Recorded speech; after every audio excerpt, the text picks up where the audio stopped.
Hello friends, it's Kristie Marcotte.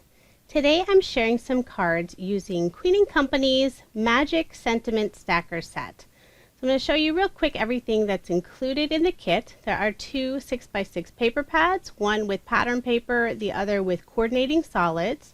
There are 3 word dies and also the outlines, and then there's a 4x6 sentiment stamp set. Let's go ahead and get started with the first set of cards. I'll be making 2 cards of each design, but I'm only going to show the assembly of one of the cards. I'm using a card sketch from MFT. This is number 503. If you are interested in the sketches or the measurements, I do share all of that information on my coordinating blog post, and that link is provided in the description box below. For this card, I'm using the bold black and white diagonal stripe paper for the background. Then I added this small red rectangle with the polka dots. I layered all of this using some cardstock. On some of the solid paper you'll see it is from that matte stack that's included in the kit, and then other times it's just cardstock I have on hand. All of the dies I use in this video are made by Queen & Company. They currently sell 9 different sets of foundation dies, and they are my favorite. So the little sentiment label piece that I have in that yellow paper is from foundation die set number 6, I believe. For the sentiment on this card, I'm using the word magic. I cut out the outline using some of Queen & Company's neutral black foam, and then the word magic is using their white glitter foam. And their foam is so easy to use since it is self-adhesive. You just have to remove the backing. I stamped out the rest of the sentiment on a curved banner die cut, so it has birthday wishes, and I just popped that up using some foam dimensional tape. Now I'm going to add the 2 little circle elements that are in the sketch, just using small circle dies, and the very top one I'll just trim off the top so that it's flush all the way to the edge. Glue those down using some liquid adhesive, and then I'm going to attach a couple of small stars. The stars are from foundation set number 2. It's my favorite set. I use it all the time. I did pop up both of those stars using some thin foam squares. And now to finish off the card, I'm using an assortment of Queen & Company bling. I have some of their yellow stars. These are fun because they come in a matte color and also a sparkle clear color. Also using some red frosties. I have some black jelly gems. Then I'll add a couple of ice flowers to the center of the stars. And I decided I'm going to put a little more bling underneath the sentiment, so I'm using 3 of the red frosties. Trying to center those. So there is my finished card, and I did make 2 using this sketch. I love the bold and cheerful colors that are included in this paper collection. It's perfect for masculine or feminine cards. So moving on to the next set of cards, this is a card sketch from Mojo Monday. It's number 544. For this card, I'll be adding lots and lots of layers since I love to add layers to my cards. The cardstock layers are 1/8 of an inch more than the measurements listed on the sketch. When I want a wider layer, then I'll do 1/4 of an inch, but generally that 1/8 of an inch is enough for me. For the background of this card, I'm using some tone-on-tone orange checkered paper. I use some of the solid, this light teal paper for that rectangle. I'm just layering all of this using some black cardstock that I have on hand. I'm going to add this yellow tone-on-tone stripe paper for this 2-inch strip on the left-hand side. And I decided not to add a cardstock layer to that. Instead, I'm using one of the skinny stitched strips. This is one of the dies. I believe it's in foundation die set number 8. They have 3 different sizes, and these are really fun. I cut out one of them in yellow, and since most of the area is going to be covered up, I didn't need to put a full strip on each side. So I just cut that piece in 4, and I'm just gluing them down to the very edge of that yellow stripe paper. And I did have each of the pieces going off the edge. That way I just flipped over that panel, trimmed them off with my scissors, and I had a nice clean edge. I'll just add this panel onto that black cardstock, put my card front onto a card base. And then for this smaller rectangle piece, before I adhere it to the card, I'm putting some scrap cardstock on the right-hand side, just trying to keep all of the pieces nice and level. This is something I do all the time, especially with all those layers that I like to add. Now for the sentiment, I have a stitched circle die cut. I already stamped out the word getting, so I will be adding a foam word later. Before I adhere that circle, I am putting those scrap pieces of cardstock on the left-hand side. And I did have to do 2 of them since it goes off several different layers. Put some liquid adhesive on the back, and then I'll attach that to my card. Now I can add the word goofy. I have the outline cut out in the black foam, and then for the word goofy, I use some of the orange glitter foam. I love the contrast between the 2 colors. I'll just peel off the backing and attach it directly onto my card. So easy to use Queen & Company's foam. I thought I'd put a little extra embellishment on that right-hand side of the card. In the sketch it doesn't indicate anything else, but to me it felt a little off balance. So I used foundation die set number 9. They have lots of flowers, there's hearts, and then there's a couple of stitched balloons. So I cut out 2 different sizes and also the strings. Now I'm going to pop both of these up using some foam dimensional tape. On the red balloon, I used some thicker foam tape on the very top since it goes off more layers, and then I used some thinner foam dimension on the lower portion. And then on the yellow one, I don't have to put foam tape on all of it since it's going to rest partly on top of the red one. So I think adding those really balanced out the card. I decided not to add any adhesive underneath the strings. I'll just have to be careful when I put it inside an envelope. So now to finish off the card, I wanted to add a little extra embellishment to the balloons. I'm using some epoxy dots, and I just put 2 of them on the upper area. Then I'll also add some iridescent bubbles, some red frosties, and also petite posies. And there is my card all finished. I did make 2 using this sketch. Now moving on to the next set of cards. The card sketch is from Mojo Monday. It's number 485. And I'm really only going to be using that for inspiration since I'm going to be making a slimline card. So one thing that's really nice about a new product from Queen & Company is they have a 6 by 12 inch paper pack. So this would be great for scrapbooking or for slimline cards. I don't do traditional scrapbooking anymore, so my first thought was this was perfect for slimline cards since it's wide enough to go on that 8.5 inch base. Currently they only have the 6 by 12 inch in the Magic Memory collection. I'm not sure if they're going to start carrying it for other collections. Now I did use some solid cardstock that I had on hand for that yellow piece in the background. And then I cut out this longer strip using the red tone-on-tone polka dot paper. I used another one of their stitched skinny strip dies, and then also this stripe paper. Now this die is only about 5.5 inches long, so it wouldn't necessarily work for a slimline card.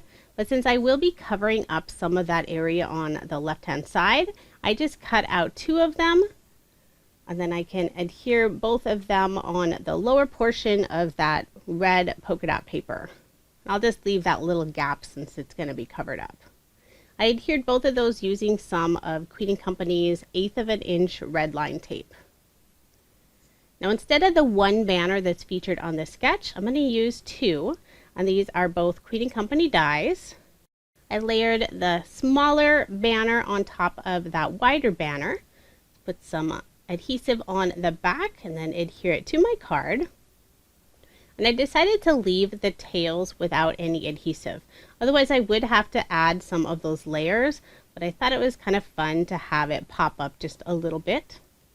I'll adhere my card front onto a card base, leaving that 1/8 of an inch of the white card base showing. And the finished slimline card size that I'm making is 8.5 by 3.5 inches. Now for the left-hand side, I wanted to add an image. And this is not included in the Magic Sentiment Stacker kit. This is part of the Magical Characters kit. So it's Minnie's bow. I'm going to add a little shaker element. So I have the foam and also the matching acetate. I used the outline die for that piece in the background. Adhered the foam, put my shaker toppings in, and I remove the backing on the other side of the foam, seal everything in place with the acetate. And then I'll use some of Queen & Company's sheer glue, just putting it all around that outside edge. And then I'll attach that bow die cut frame. And that little inside piece of the bow, I decided to keep that cardstock and then just glued it back in place. So I'm going to let that bow dry for just a moment while I work on the sentiment. So for this card, I'm using the word mouse. For the outline, I'm using the black glitter foam, and then I'm using the gray foam for the word mouse.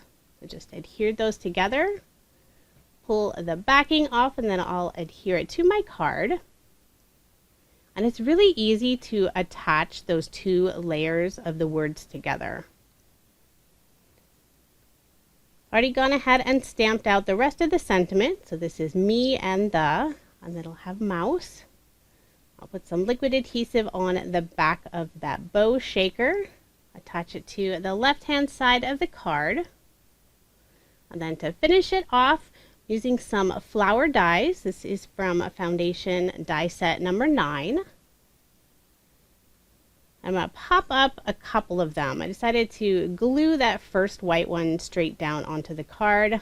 I'll pop up the yellow, and then I'll also pop up this white one in the lower corner. And I did have to add a couple extra pieces of foam dimension because it's going off of some of those other layers. Next, I'm going to add a little extra detail to that shaker bow. I'm using some twine, and this is from Queen & Company. I'm not sure if they still sell their twine anymore. I think it might be discontinued. But I still had some left, so I decided to use it.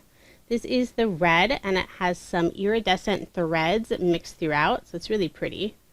I tied a small bow, and then I'm going to attach it to that other bow using a small glue dot.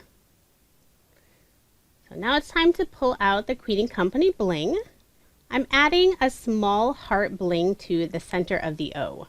Now all of the bling does have adhesive, but since it's adhering to that glitter foam, I did put just a drop of liquid adhesive just to make sure it's going to stay in place. Then I used some yellow glitter globes for the center of the flowers, and then I'm using some black petite posies, just sprinkling those around the card. So there is my finished card, and I did make 2 using this sketch. As you can see, the sketch really was just for inspiration. Now moving on to the final set of cards. I won't be using a card sketch this time. I used this fun reverse scallop die that's part of the Foundation die set number 8. So I cut out the opening. And what's really fun about that specific die is it cuts out the center, and you can use that on another card. So I did set that aside. I put a piece of solid yellow paper behind the opening, and I put some ATG on the back, but I'm also going to add a little bit of liquid adhesive as well. I used a stitched rectangle die to cut out this panel, and sometimes the very edge warps just slightly. So using that liquid adhesive makes sure it stays in place. Just for a little extra detail, I used a couple more of those stitched strips. So I have the widest one and the narrowest strip. Adhered the 2 together, and then I'm layering it on this darker teal solid paper. Now this strip is wider than the card since the die is, I believe, 5.5 inches. So I just put liquid adhesive mostly in the center of this piece. Just flip it over and trim off the extra.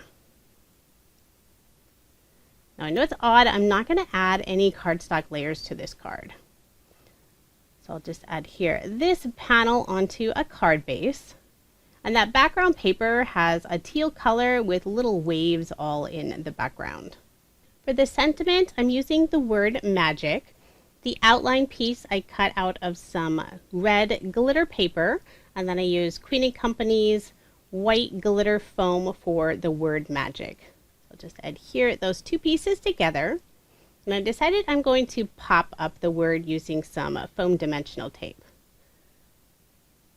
I always want to make sure to get good coverage so there isn't one side that sags. Now before I adhere the word magic, I want to stamp the rest of the sentiment. Now I probably should have used my MISC. This would have made sure I had a very solid impression, but I didn't. Not sure why. So first I stamped where the, and then I'm stamping the word happens. And I didn't get a very good impression on the where the stamp. So I'm just using a black pen and trying to fill that in. It's actually hard to stamp sometimes when I'm recording since I don't lean over the image at all. I don't like to get my head in the screen. But I still made it work even though I didn't get the best impression. I'll just adhere the word magic between the others. So the full sentiment, where the magic happens. Now I have some star die cuts. I have red, teal, and also the yellow, and I did 2 different sizes of each of them and then layered them together. And I wanted them to look more like magical stars instead of just the standard stars. Not sure if that really makes sense. I'll just put a little bit of liquid adhesive in the center and attach those to my card. And then finishing touch, I'm adding 3 small banners in the upper left-hand corner. 2 of them out of pattern paper and 1 of them out of that solid teal paper. And these are little banners that are supposed to attach to a little sentiment strip, but they're fun because you can use them alone. So now I'm going to add some bling. I'm using some epoxy dots, and I looked for similar, almost the same color to go in the center of each of the stars. And then I'll use some of the yellow stars and also some blue jelly gems for the rest of the bling. I really like how this card turned out. I wasn't sure when I first started it, but adding those 3 different colored stars really made it pop. But do let me know which card is your favorite. Now here's a quick recap of the 8 cards I made using Queen & Company's Magic Sentiment Stacker Set. I love the pattern paper that's included in this kit, and the sentiments are great and you can use them year-round. I will have links provided in the description box for this kit along with all of the other products I used in this video. I really enjoy using Queen & Company's products. They have so many fun kits, although their foundation dyes are definitely my most used product by them. You'll see me use them in basically almost all of my card videos. They sell a huge assortment of bling. Sometimes it's hard trying to figure out which type of bling to add to my cards. And if you've never tried their shaker kits before, it's the easiest shaker card you'll ever make. Thank you so much for watching, and I hope you have a wonderful day.